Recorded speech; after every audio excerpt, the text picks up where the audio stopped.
حضرت موسیٰ علیہ السلام کا زمانہ مبارکہ ہے.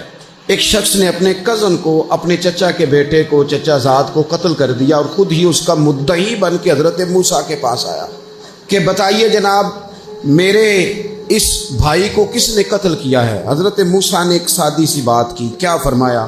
وَإِذْ قَالَ مُوسَىٰ لِقَوْمِهِ إِنَّ اللَّهَ يَأْمُرُكُمْ أَن تَذْبَحُوا بَقَرَةً. حصہ مقتول کو مارو، وہ خود اٹھ کے بتا دے گا مجھے کس نے قتل کیا ہے.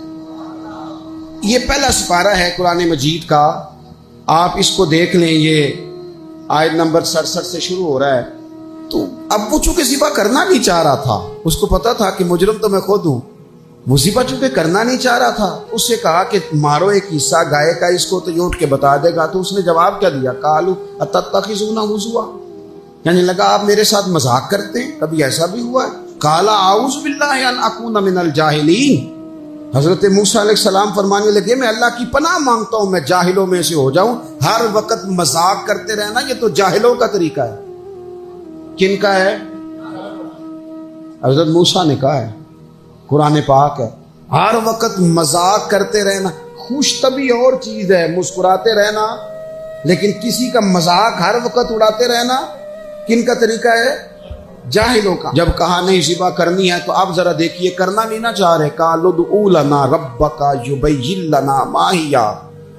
کہنے لگے اے موسیٰ پھر آپ نہ رب سے دعا کریں کہ وہ ذرا کھول کے بتائے وہ گائیں کس طرح کی ہو.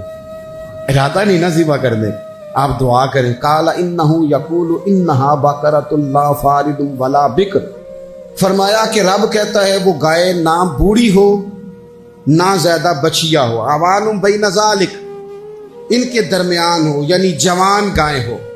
فافعلوا ما تؤمرون، کرو جس کا تمہیں حکم دیا جا رہا ہے. قالوا ادع لنا ربک یبین لنا ما لونها. لو اگلی بات سن لو. کہنے لگے آپ دعا کریں رب سے کہ وہ کھول کے بتائے اس کا رنگ کس طرح کا ہو، رنگ بتائیں کس طرح کا ہو. قال انہ یقول انہا بقرۃ صفراء. فرمایا رب فرماتا ہے کہ صفراء رنگ کی ہو، یعنی گہرے زرد رنگ کی ہو. یہ رب فرماتا ہے اس طرح کی گائے ذبح کرو.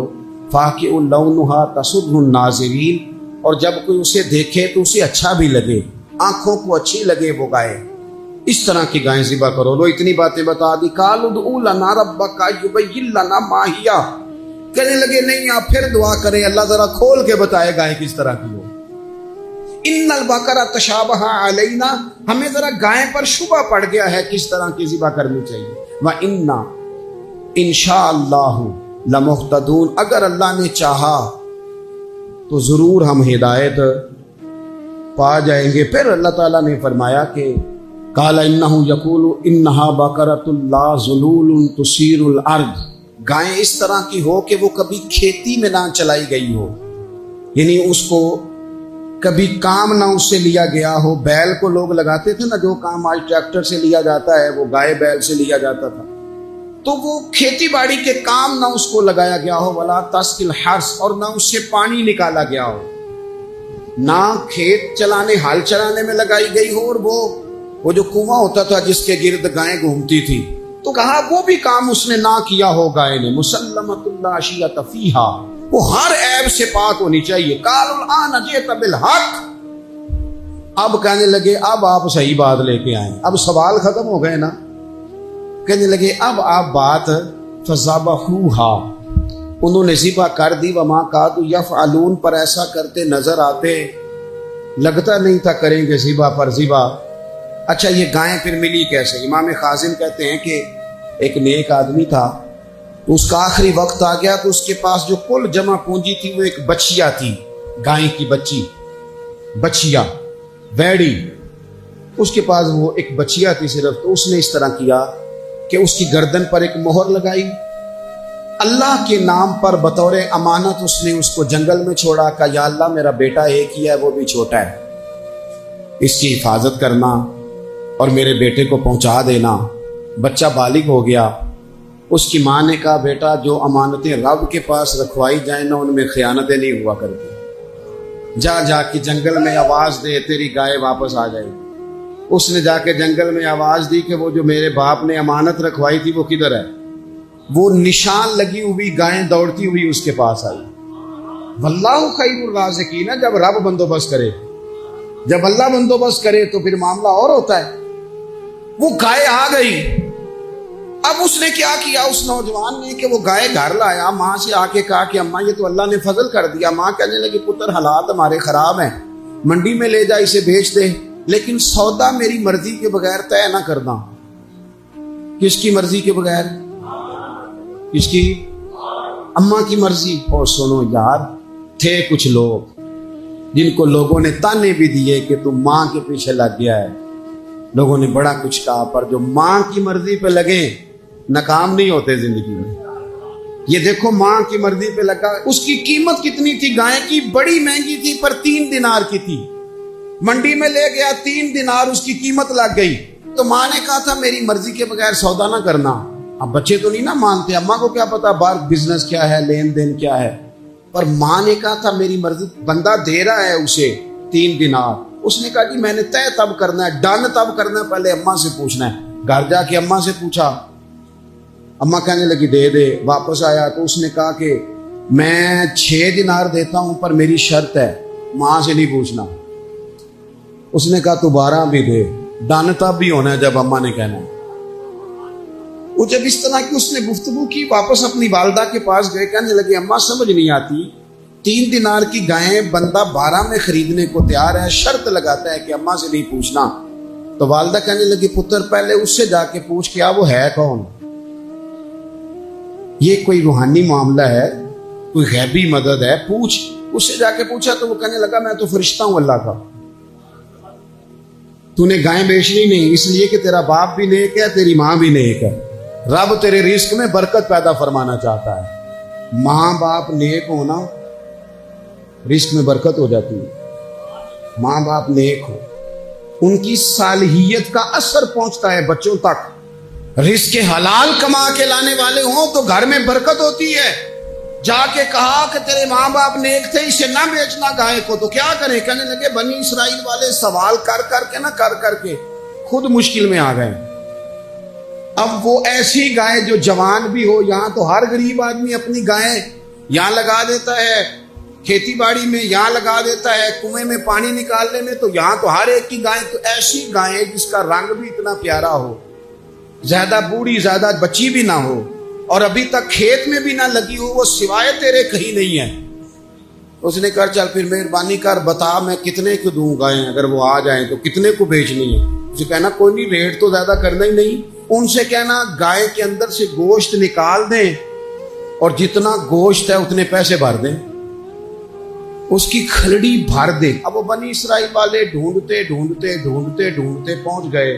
کہا جناب گائیں 3 دینار کی یا 6 لے لو. اس نے کہا نہ بھائی، ذبح کروں گا، گوشت نکالوں گا، جتنا وزن گوشت کا اتنے پیسے بھرو گے کھال میں تو پھر گائے تمہیں ملے گی. اب مجبور تھے، کیا کرتے؟ ابن کثیر حدیث لائے ہیں، امام سیوطی نے در منصور میں بھی لکھی ہے. نبی پاک صلی اللہ علیہ وسلم نے فرمایا سنو جوانوں، اور اسے دل کی تختی پہ لکھو. نبی پاک علیہ السلام نے فرمایا اگر بنی اسرائیل والے زیادہ سوال نہ کرتے تو اتنی مشکل کا شکار نہ ہوتے. انہوں نے سوال اتنے کیے کہ چارہ نہیں ہے اب ان کے لیے، چارہ نہیں ہے اب ان کے لیے کہ یہ ادھر ادھر جا سکے. مجبوری بن گئی، یہی گائے خریدنی ہے، یہی لے جانی ہے. اب اتنا سارا مال جمع کر کے وہ گائے خریدی، ذبح کی. تو مقتول کو جب اس کا ایک حصہ مارا تو اس نے اٹھ کے کہہ دیا یہ جو مدعی بنا ہوا ہے نا، یہی تو میرا قاتل ہے، یہی تو میرا قاتل ہے، یہی تو ہے، اس نے یہ سارا کام کیا ہے. تو زیادہ سوالات کرنا، بہت زیادہ سوالات کرنا، ہر وقت بحث میں رہنا، نبی پاک صلی اللہ تعالی علیہ وسلم نے منع فرمایا. اور میرے رسول پاک علیہ الصلاۃ والسلام نے فرمایا یاد رکھو 3 چیزوں سے ہمیشہ بچو. بخاری مسلم میں موجود ہے. ایک تو فرمایا کثرت کیلو کال سے بچو، زیادہ بحثیں نہ کرو. اور دوسرا حضور علیہ الصلاۃ والسلام نے فرمایا مال کو ضائع کرنے سے بچو. اور تیسرا فرمایا زیادہ سوال نہ کیا کرو، زیادہ سوال نہ کیا کرو. ایک مقام پہ نبی پاک علیہ السلام نے فرمایا حج فرض ہے. ایک صاحب نے اٹھ کے پوچھا حضور ہر سال؟ حضور خاموش ہو گئے. پھر پوچھا حضور ہر سال؟ سرکار خاموش ہو گئے. تیسری بار پھر پوچھا حضور ہر سال؟ نبی پاک علیہ السلام نے فرمایا زیادہ سوال نہ کیا کرو، میرے منہ سے نکل جاتا نا ہر سال فرض ہے تو رب نے ہر سال فرض کر دینا تھا، تمہارے لیے مشکل ہوتی. اور فرمایا جس چیز کے لیے میں تمہیں حکم دوں وہ کر دیا کرو، اور جس چیز میں تمہیں آزاد کر دوں اس میں آزاد ہو جایا کرو، زیادہ باروچیوں میں نہ جایا کرو. جن لوگوں نے بھی باریک بن کے چیزیں ڈسکس کرنی چاہی نا، الجھ گئے، تنگ آ گئے. اور جو کسی ایک دروازے کے فقیر تھے، ایک دروازے کے فقیر تھے، ایک دروازے کے فقیر تھے، کسی ایک راہ سے خیرات لیتے تھے، زیادہ الجھاؤ نہیں پیدا کیا انہوں نے. میں کہہ چکا ہوں علم حاصل کرنے کے لیے سوال ضرور کریں، لیکن بحث کے لیے اور الجھاؤ پیدا کرنے کے لیے، نئی سے نئی راہ تلاش کرنے کے لیے یہ بات درست نہیں ہے. بلکہ بخاری مسلم میں ایک حدیث ہے جس کو پڑھ کے انسان بار بار سوچنے پہ مجبور ہو جاتا ہے کہ اس طرح بھی ہوتا ہے. حضرت انس بن مالک رضی اللہ تعالیٰ عنہ ارشاد فرماتے ہیں ہم سب حضور کی بارگاہ میں بیٹھے تھے، بخاری مسلم ہے. نبی پاک علیہ السلام تشریف فرما تھے، حضور کی عادت مبارکہ تھی جہاں موقع آیا حضور بیٹھ گئے. حضور زمین پہ جلوہ فراز تھے. صحابہ کرام نے سوال پوچھنے شروع کیے، سوال پوچھنے شروع کیے، یہ بھی بتائیں یہ بھی بتائیں. کچھ نوجوان تھے انہوں نے کچھ سوالات شروع کیے، انہوں نے بہت زیادہ سوالات کیے کثرت سے. تو حضرت انس بن مالک رضی اللہ تعالیٰ عنہ فرماتے ہیں بہت سوالات، جب زیادہ سوال ہو گئے نا، اللہ کے رسول صلی اللہ علیہ وسلم اٹھ کے نا ممبر پہ بیٹھ گئے. فرمایا پوچھو جو تمہارا جی چاہتا ہے میں بتاؤں، پوچھو، کرو سوال کرو. ایک شخص نے اٹھ کے عرض کی یا رسول اللہ میرا باپ کون ہے؟ فرمایا حذیفہ. دو لوگ اور اٹھے، یا رسول اللہ ہمیں لوگ تانے دیتے ہمارا باپ. فرمایا تمہارا باپ وہی ہے جس کی طرف تم منسوب ہو، اسی باپ کی جائز اولاد ہو. ایک بندہ اور اٹھا، اس کا لہجہ بھی کچھ اس طرح کا تھا، کہنے لگا حضور میں جنت میں جاؤں گا کہ جہنم میں؟ کئی دفعہ نا چیزیں راز میں رہیں تو وہ ٹھیک رہتی ہیں، لیکن جن کو راز کھولنے کا شوق ہو ان کے اپنے بھی کھل جایا کرتے ہیں، ان کے کھل جاتے ہیں، پھر وہ تکلیف میں آتے ہیں. یاد رکھیں حضور میں جنت میں جاؤں گا کہ جہنم میں؟ حضرت انس بن مالک کہتے ہیں کریم بولے، مور لگنے لگی، ہم کانپنے لگے. حضور نے فرمایا تو جہنم میں جائے گا، دوزخی ہے تو. بس جب وہ سناٹا چھا گیا، اب ڈر تھا کہ کچھ اور باتیں نہ، یہ کثرتی سوالات کی وجہ سے حضور ناراض ہو گئے. کہتے ہیں فٹافٹ حضرت عمر اٹھے، فٹافٹ، اور کوئی معافی نہیں مانگی، کوئی بات نہیں کی. جناب عمر تھے نا، آئے عمر تیرے جملوں پہ مر جاؤں، ان راہوں پہ قربان جہاں سے عمر چلتے تھے. ہر حکمران تیری بات کرتا ہے پر عمر تیرے ایک ایک فیصلے پہ میری اولادیں قربان. ایسا بھی شخص کوئی پلٹ کے دنیا میں آئے گا جیسا خطاب کے گھر عمر پیدا ہوا. حضرت فاروق اعظم اٹھے، یوں ہاتھ باندھے رو پڑے، کہنے لگے نہ حضور نہ، رضیت باللہ ربا وبالاسلام دینا وبسیدنا ومولانا محمدا نبیا ورسولا. حضور ہم بڑے راضی ہیں کہ اللہ ہمارا رب ہے، سونیا بڑے راضی ہیں کہ دین ہمارا اسلام ہے. یا رسول اللہ ہم بڑے راضی ہیں کہ اللہ نے آپ کو ہمارا نبی بنا کے بھیجا. حضور بڑے یوں ہاتھ باندھے، نہ ساڈا بولے چولے معاف کری، غلطی ہو گئی حضور جوانوں سے، نہیں ایسا حضور نہ، اس سے زیادہ کوئی پردہ نہ کھول جائے کہ رضیت باللہ ربا وبالاسلام دینا وبسیدنا ومولانا محمدا نبیا ورسولا. وہ ضرورت کے لیے سوال ضرور پوچھا جائے، حضور پسند کرتے تھے، لیکن بحث میں الجھ جانا، ہر وقت دین کو تختہ مشق بنا لینا، ہر وقت میرا دل تڑپتا ہے، کبھی کبھی سوچتا ہوں یہ میرے نبی پاک کا دین ہے، کیا یہ صرف دنیا میں بحث کے لیے آیا؟ جس کو 4 لفظ آئے اس نے میرے حضور کے دین کو ذریعہ بحث بنا لیا. صبح بھی بحثیں، شام بھی بحثیں. کریم محبوب علیہ السلام نے جو طائف میں روڑے کھائے تھے وہ اس لیے کہ امت بیٹھ کے بحثیں کرے. اس لیے امام علی مقام نے سارا گھرانہ کربلا میں دے دیا کہ تم بحثیں کرو. عمل کب کریں گے؟ کرو بحث، صبح بھی کرو، ہر بندہ کرے، مولوی بھی کرے، مفتی بھی کرے، مناظر بھی کرے. اور چلو علماء تو کبھی اعلاء کلمت الحق کے لیے کوئی گفتگو کر بھی لے. ہر چوک چراہے میں بحث، ہر جگہ مناظرہ، خدا را بلا ضرورت تو چھوڑ دے، بلا وجہ تو چھوڑ دے. کبھی تو مان کر چلنے کا مزاج بنا لیں، کبھی تو قبول کر لیں. یا رسول اللہ رضیت باللہ ربا وبالاسلام دینا وبسیدنا ومولانا محمد نبی و رسولا. حضور بڑے راضی ہیں کہ اللہ ہمارا رب ہے، اسلام ہمارا دین ہے، آپ ہمارے نبی ہیں. حضور ہم بڑے ہی راضی ہیں، ہم پر کرم نوازی ہو جائے. حضور نے فرمایا عمر بیٹھ جا، اللہ تیرے اوپر رحم فرمائے.